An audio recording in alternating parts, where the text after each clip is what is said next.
সম্মানীয় দর্শক বন্ধুরা, এবার থেকে প্রতিটি বাড়ির জন্য আধার কার্ডের মতো নতুন নাম্বার চালু হচ্ছে। একে বলা হচ্ছে এসএসসি নাম্বার।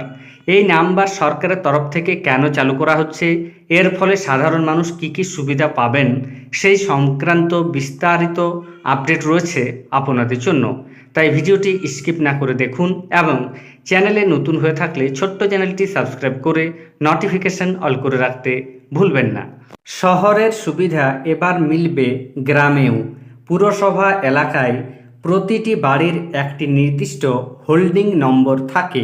কোনো রাস্তা বা এলাকার নামের সামনে ওই নম্বর বসিয়ে নির্দিষ্ট ঠিকানা চিহ্নিত করা হয়। এলাকা চেনেন না এমন যে কোনো ব্যক্তিও ওই ঠিকানা দেখে খুঁজে নিতে পারেন তার গন্তব্য। গ্রামীণ অঞ্চলে এই সুবিধে নেই। গ্রামে সাধারণত গৃহকর্তা বা কোনো ব্যক্তির নাম ধরেই নির্দিষ্ট ঠিকানা খুঁজে নিতে হয়। কোনো গ্রামে একই নামে একাধিক ব্যক্তি থাকলে বিভ্রান্তি সৃষ্টির অবকাশ থাকে যথেষ্ট।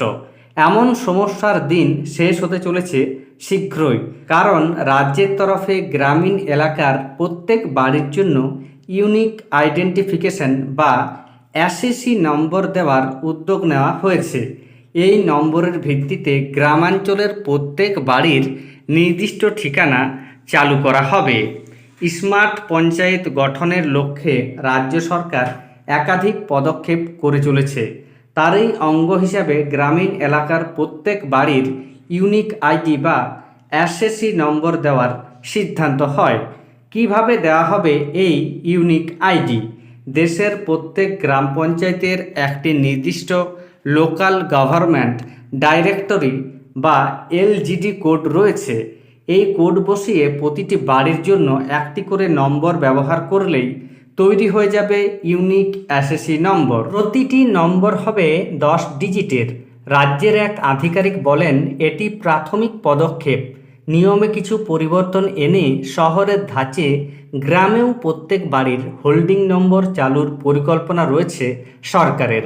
সেক্ষেত্রে গ্রামের নামে আগে বসবে বাড়ির জন্য রাজ্যের নির্ধারিত নম্বর।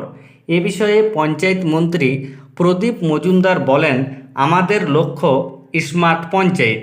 মমতা বন্দ্যোপাধ্যায়ের নির্দেশেই সেই কাজ চলছে। তথ্য প্রযুক্তি ব্যবহার করে মানুষের জন্য আরও কী কী সুবিধা নিশ্চিত করা যায়, অনবরত চলছে সেই ভাবনা। এটিও তেমনই একটি পদক্ষেপ। সম্পূর্ণ অনলাইন মাধ্যমে বিল্ডিং প্ল্যানের ছাড়পত্র দেওয়ার জন্য তোড়জোড় শুরু করেছে পঞ্চায়েত দপ্তর। বদল আনা হচ্ছে রুরাল বিল্ডিং রুলসে।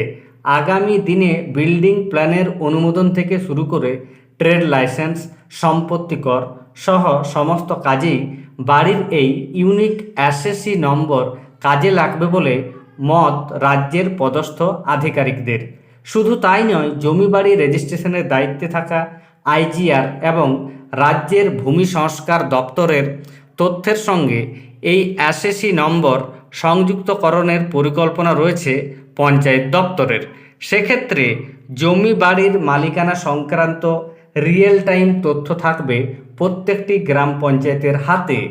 কোথাও জমি বাড়ি কেনার সময় ক্রেতা এই এসএসসি নম্বর দিয়ে নির্দিষ্ট পোর্টালে খোঁজ করলেই জেনে নিতে পারবেন সংশ্লিষ্ট সম্পত্তি সংক্রান্ত যাবতীয় তথ্য।